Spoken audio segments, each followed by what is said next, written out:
Hello everyone, welcome to my YouTube channel SST study point.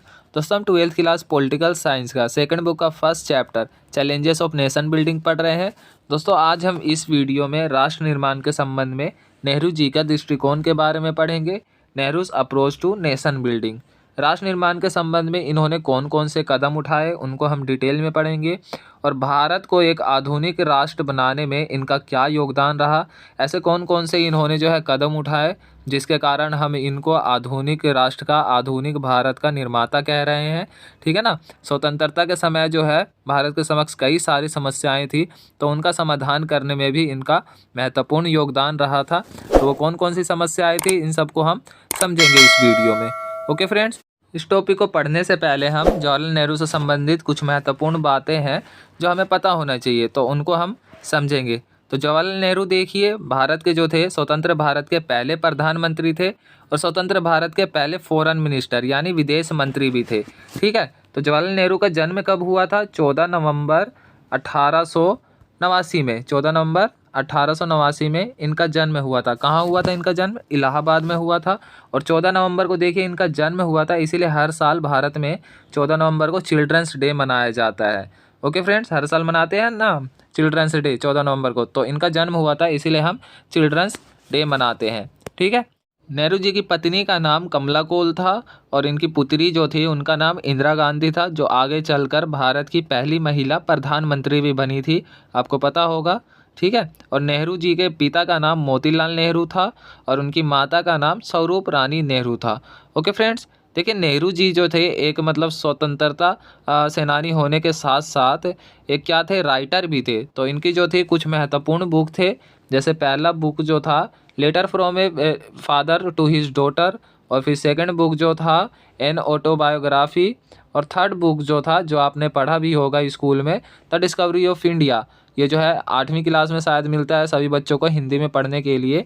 तो the discovery of India आप सबने पढ़ ही रखा होगा, जो इन्होंने जेल में लिखी थी। ठीक है दोस्तों। और इन्होंने जो है भारत को आज़ाद कराने में महत्वपूर्ण भूमिका अदा की है। महात्मा गांधी जी के साथ महात्मा गांधी जी के आंदोलन में इन्होंने बढ़ चढ़कर भाग लिया है। ओके दोस्तों। और इनको जो है 1955 में, कब? 1955 में भारत रत्न से भी सम्मानित किया गया है। नेहरू जी का देहांत 1964 में नई दिल्ली में हुआ था और 1964 तक जो है ये भारत के प्रधानमंत्री के पद पर रहे थे। स्वतंत्र भारत के पहले प्रधानमंत्री थे और प्रथम तीन आम चुनाव तक यही प्रधानमंत्री के पद पर रहे। चौथे आम चुनाव में जो है इनका देहांत हो जाता है 1964 में, कंप्लीट नहीं कर पाते हैं चौथा आम चुनाव प्रधानमंत्री के रूप में। ओके दोस्तों, देखिए राष्ट्र निर्माण के संबंध में नेहरू जी का महत्वपूर्ण योगदान के बारे में, इनका क्या क्या योगदान रहा भारत को आधुनिक राष्ट्र बनाने में, भारत को शक्तिशाली राष्ट्र बनाने में। तो पहले देखिए विदेश नीति के निर्माता थे जवाहरलाल नेहरू। ओके। भारत के प्रथम प्रधानमंत्री जवाहरलाल नेहरू ने भारत की विदेश नीति के निर्माण में महत्वपूर्ण भूमिका अदा की। उन्होंने 1946 से 1964 तक विदेश नीति की रचना और क्रियान्वयन पर गहरा प्रभाव डाला। तो इन्होंने जो है भारत की एक स्वतंत्र विदेश नीति के निर्माण में महत्वपूर्ण भूमिका अदा की, जो भारत देश के लिए एक महत्वपूर्ण कार्य था और इन्होंने इस कार्य को किया। ठीक है। नेहरू ने विदेश नीति के 3 उद्देश्यों को प्राप्त करने की कोशिश की और वो 3 उद्देश्य कौन से थे? संप्रभुता की रक्षा करना, क्षेत्रीय अखंडता को बनाए रखना और आर्थिक विकास, तेज गति से आर्थिक विकास करना। ठीक है। और इन 3 उद्देश्यों को प्राप्त करने के लिए जो है इन्होंने नाम नॉन अलाइनमेंट मूवमेंट, गुटनपेक्ष आंदोलन या गुटनपेक्षता की नीति को इन्होंने अपनाया। ठीक है दोस्तों। तो विदेश नीति के निर्माता कौन थे भारत के? जवाहरलाल नेहरू। जवाहरलाल नेहरू जी का दूसरा योगदान देखिए, गुटनिरपेक्ष नीति के समर्थक थे जवाहरलाल नेहरू। गुटनिरपेक्ष नीति के समर्थक के साथ साथ गुटनिरपेक्ष नीति के संस्थापक भी थे जवाहरलाल नेहरू। ओके दोस्तों। तो गुटनिरपेक्षता की नीति देखिए क्या थी, इसकी स्थापना 1961 में की गई थी। 1950-60 में आपको पता होगा कि जो कोल्ड वार है 1945 से लेकर 1991 तक चला।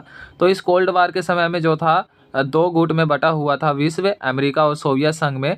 तो उस टाइम कई सारे जो नौ स्वतंत्र देश है उपनिवेश से आज़ाद हो रहे थे, उनके पास से दो ही ऑप्शन थे, या तो वो उसमें शामिल हो जाए किसमें, सोवियत संघ में या फिर अमेरिका में। लेकिन तीसरा ऑप्शन आया गुटनिरपेक्षता, और भारत ने जो है गुटनिरपेक्षता की नीति अपनाई। गुटनिरपेक्षता की नीति मतलब किसी भी गुट में शामिल ना होकर अपनी जो है स्वतंत्र नीति अपना सकते हैं, और दोनों खेमों से दोनों सोवियत संघ और अमेरिका दोनों गुटों से जो है फ़ायदा भी उठा सकते हैं। तो जवाहरलाल नेहरू ने जो है एक स्वतंत्र नीति अपनाने के लिए इस नीति को अपनाया, अंतर्राष्ट्रीय स्तर पर जो है स्वतंत्र निर्णय लेने के लिए। अगर मान लो सोवियत संघ में शामिल हो जाता भारत, तो सोवियत संघ के दबाव में रहना पड़ता भारत को। अमेरिका में मान लो शामिल हो जाता भारत, तो अमेरिका के दबाव में रहना पाता। स्वतंत्र नीति या स्वतंत्र निर्णय अंतर्राष्ट्रीय स्तर पर नहीं ले पाता। कुछ भी करने से पहले जो है अमेरिका से पूछना पड़ता है, इससे या सोवियत संघ से पूछना पड़ता। तो ये भी जो है एक बहुत बड़ा योगदान रहा जवाहरलाल नेहरू जी का। ठीक है दोस्तों, तीसरा पॉइंट देखिए, लोकतांत्रिक समाजवाद के समर्थक थे जवाहरलाल नेहरू। लोकतांत्रिक समाजवाद, समाजवादी विचारधारा से प्रभावित नेहरू ने भारत में लोकतांत्रिक समाजवाद की स्थापना का लक्ष्य रखा। नेहरू एक ऐसा राजनीतिक व्यवस्था स्थापित करना चाहते थे जिसमें नागरिकों को राजनीतिक स्वतंत्रता एवं अधिकार मिले, साथ ही समाजवादी के माध्यम से आर्थिक समानता तथा समान न्याय की अवधारणा स्थापित करना चाहते थे। इन दोनों अवधारणाओं को लागू करने के लिए लोकतंत्र तथा समाजवाद के समन्वय पर बल दिया जवाहरलाल नेहरू जी ने।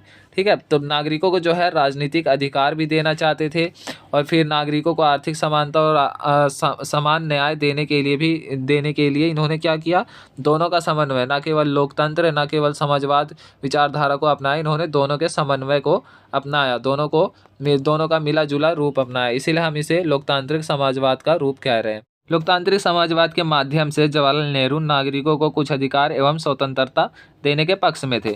ओके फ्रेंड्स, इसके बाद चौथा योगदान देखिए, धर्मनिरपेक्ष राज्य पर बल। धर्मनिरपेक्ष राष्ट्र बनाने में, भारत को धर्मनिरपेक्ष राष्ट्र बनाने में नेहरू जी का महत्वपूर्ण योगदान रहा। नेहरू जी ने सांप्रदायिकता का विरोध करते हुए धर्मनिरपेक्षता पर बल दिया। उनके व्यक्तिगत प्रयास से ही भारत को एक धर्मनिरपेक्ष राष्ट्र घोषित किया गया। धर्मनिरपेक्ष राष्ट्र में होता क्या है कि राज्य का जो है कोई एक विशेष धर्म नहीं होगा, सभी धर्मों को जो है समान दर्जा दिया जाएगा और सभी के साथ जो है समान व्यवहार किया जाएगा। किसी भी धर्म के साथ अल्पसंख्यक हो या बहुसंख्यक हो, उनके साथ जो है शोषण नहीं किया जाएगा धार्मिक आधार पर। ओके दोस्तों, तो इन्होंने जो है धर्मनिरपेक्ष राज्य पर बल क्यों दिया जवाहरलाल नेहरू ने, क्योंकि देखिए जब भारत का विभाजन हुआ था तो भारत जो है सांप्रदायिकता के नाम पर जो है काफ़ी ज़्यादा प्रभावित हुआ था। सांप्रदायिक दंगे हुए थे भारत में, और सांप्रदायिकता के नाम पर जो है मारकाट भी हुआ था। तो ये सब जो है जवाहरलाल नेहरू इन सब को जो है देखते हुए जो है भारत को एक धर्मनिरपेक्ष राष्ट्र घोषित किया इन्होंने इनका मानना था कि ये जो अल्पसंख्यक है, अगर इनको समान दर्जा नहीं दिया गया, इनका जो अल्पसंख्यक के नाम पर शोषण किया जाएगा, तो जो है ये लोकतंत्र के लिए काफ़ी खतरनाक होगा। इसीलिए जो है भारत को इन्होंने धर्मनिरपेक्ष राष्ट्र बनाया इन्होंने। ठीक है, धर्मनिरपेक्ष राज्य की घोषणा की इन्होंने। ओके फ्रेंड्स, पांचवा योगदान देखिए, विज्ञान और औद्योगिकरण पर बल। जवाहरलाल नेहरू जो है भारत में विज्ञान और औद्योगिकरण पर बल दिया। जवाहरलाल नेहरू ने देश में औद्योगिकरण को महत्व देते हुए भारी उद्योगों की स्थापना को प्रोत्साहन दिया, और विज्ञान के विकास के लिए 1947 ईस्वी में भारतीय विज्ञान कांग्रेस की भी स्थापना की। देखिए जवाहरलाल नेहरू जो है विज्ञान और औद्योगिकरण पर बल इसलिए दिया क्योंकि वो जो है भारत के जो है अंधविश्वासों को देख चुके थे, इसलिए उन्होंने जो है विज्ञान पर बल दिया, और आर्थिक विकास के लिए औद्योगिकरण पर इन्होंने बल दिया। आर्थिक विकास और रोजगार देने के लिए लोगों को औद्योगिकरण पर बल दिया, जो एक मतलब भारत को आधुनिक राष्ट्र बनाने में काफ़ी बड़ा योगदान था नेहरू जी का। ओके फ्रेंड्स, इसके बाद देखिए मिश्रित अर्थव्यवस्था पर बल दिया इन्होंने। मिश्रित अर्थव्यवस्था, ना ही भारत में जो है पूंजीवादी मॉडल को अपनाया गया है और ना ही साम्यवादी मॉडल। ठीक है, जो अर्थव्यवस्था का जो रूप है साम्यवादी और पूंजीवादी दो मॉडल थे स्वतंत्रता के समय भारत के समय समक्ष, लेकिन भारत ने जो है इन दोनों मॉडलों को ना अपनाकर जो है मिश्रित अर्थव्यवस्था को अपनाया, और ये भी जो है जवाहरलाल नेहरू द्वारा ही अपनाया गया। स्वतंत्रता के समय नेहरू के समक्ष आर्थिक विकास के दो मॉडल थे, उदारवादी पूंजीवादी मॉडल और समाजवादी मॉडल। नेहरू जी ने उपरोक्त दोनों अवधारणाओं से अलग मिश्रित अर्थव्यवस्था की नीति को अपनाया, क्योंकि ये पूंजीवादी और समाजवादी दोनों के दोनों से भली भांति परिचित थे, इन दोनों मॉडल के कमियों को अच्छे से समझते थे। अब देखिए पूंजीवादी और समाजवादी दोनों मॉडल की कमियों को अच्छे से समझते थे नेहरू जी, इसीलिए जो है इन्होंने इन दोनों मॉडल को ना अपनाकर एक अलग मॉडल अपनाया, मिश्रित अर्थव्यवस्था। पूंजीवादी मॉडल में देखिए क्या होता है, कुछ पूंजी जो है कुछ ही वर्गों में सीमित रहता है, कुछ ही वर्गों के हाथों में जो है नियंत्रित रहता है पूंजी पर। और समाजवादी में भी जो है कुछ कमियां है, तो इन सब कमियों को ध्यान में रखकर इन्होंने जो है एक मिश्रित अर्थव्यवस्था का निर्माण किया, जो भारत के लिए काफ़ी ज़्यादा लाभकारी साबित हुआ। ओके, इसके बाद देखिए 7वां जो है इनका योगदान, नेहरू आधुनिक भारत के निर्माता थे। आधुनिक भारत के ये निर्माता थे, तो क्यों थे? जवाहरलाल नेहरू को आधुनिक भारत का निर्माता माना जाता है। स्वतंत्रता के समय कई समस्याओं का सामना करना पड़ा था भारत को, अतः नेहरू ने समाधान हेतु ठोस कदम उठाए। उन्होंने पंचवर्षीय योजना, जो 5 साल के लिए निर्धारित किया जाता था, योजना आयोग से संबंधित है ये, इन्होंने जो है भारत में गरीबी को मिटाने के लिए और लोगों को रोजगार देने के लिए जो है इस योजना को अपनाया था, आर्थिक रूप से भारत को मजबूत करने के लिए। औद्योगिकरण को प्रोत्साहन करने के लिए भी इन्होंने बल दिया। कृषि में उत्पादन बढ़ाने हेतु हरित क्रांति भी लाई गई, ताकि जो है उत्पादन में वृद्धि हो सके और भारत जो है खाद्य मामले में आत्मनिर्भर बन सके। दूध उत्पादन में वृद्धि हेतु श्वेत क्रांति भी लाई गई, ताकि दूध में उत्पादन किया जा सके और ग्रामीण क्षेत्रों को जो है आर्थिक रूप से मजबूत किया जा सके। तो ये सब नीति जो है इन्हीं की देन थी, इसीलिए जो है इनको हम आधुनिक भारत के निर्माता के रूप में जान रहे हैं। इन्होंने जो है भारत को शक्तिशाली बनाने के लिए महत्वपूर्ण कदम उठाए। ओके फ्रेंड्स, और उस टाइम कदम उठाए जब जो है भारत को ज़रूरी था, भारत के समक्ष जो है कई सारे समस्याएं थी जिनका समाधान करना आसान नहीं था, लेकिन जवाहरलाल नेहरू के महत्वपूर्ण निर्णयों ने, महत्वपूर्ण नीतियों ने भारत के समक्ष जो समस्याएं थे उनको समाधान करने में महत्वपूर्ण भूमिका निभाई। 8वां योगदान देखिए, संसदीय शासन व्यवस्था में विश्वास। जवाहरलाल नेहरू इंग्लैंड की शासन व्यवस्था यानी संसदीय शासन व्यवस्था में विश्वास रखते थे, और इन्हीं के विश्वास के कारण भारत में संसदीय शासन व्यवस्था पर आधारित लोकतंत्र की स्थापना की गई, और स्वतंत्र भारत का प्रथम जो आम चुनाव था उसे इसी शासन व्यवस्था के आधार पर जो है सफलतापूर्वक संपन्न किया गया। ओके दोस्तों, संसदीय शासन व्यवस्था में जो है प्रधानमंत्री प्रमुख होता है, और एक जो है अध्यक्षात्मक शासन व्यवस्था होता है जिसमें राष्ट्रपति प्रमुख होता है। जैसा कि आप अमेरिका में देख सकते हैं, राष्ट्रपति जो है प्रमुख होता है। ओके फ्रेंड्स, तो ये जो था उनका 8वां योगदान था। और इसके बाद जो है 9वां योगदान अगर आप लिखना चाहें तो लिख सकते हैं, पंचशील सिद्धांत जो है, पंचशील की नीति, शांतिपूर्ण सह अस्तित्व के 5 सिद्धांत जो था इन्हीं के द्वारा लागू किया गया था। और ये कब लागू किया गया था? 29 अप्रैल 1954 को। इसमें देखिए 5 सिद्धांत थे, और वो 5 सिद्धांत किस तरह के होते थे कि मतलब राष्ट्रों के बीच, अगर देशों के बीच कोई विवाद होता है तो उसे जो है बातचीत द्वारा सुलझा लिया जाना चाहिए, और फिर सभी जो देश है उनके संप्रभुता का क्या करना चाहिए, सम्मान करना चाहिए, आपसी विवाद को आपसी बातचीत द्वारा सुलझाना चाहिए, ठीक है, संघर्ष नहीं करना चाहिए, ठीक है दोस्तों, बातचीत में विश्वास करना चाहिए। तो इस तरह के जो थे 5 सिद्धांत थे, शांतिपूर्ण सह अस्तित्व के 5 सिद्धांत। तो पंचशील की नीति को अपनाने में भी इन्होंने जो है महत्वपूर्ण भूमिका अदा की है। तो ये सब जो थे जवाहरलाल नेहरू के योगदान थे। जवाहरलाल नेहरू जो है इन्हीं नीतियों के आधार पर भारत को एक आधुनिक राष्ट्र बनाने में महत्वपूर्ण भूमिका निभाई है।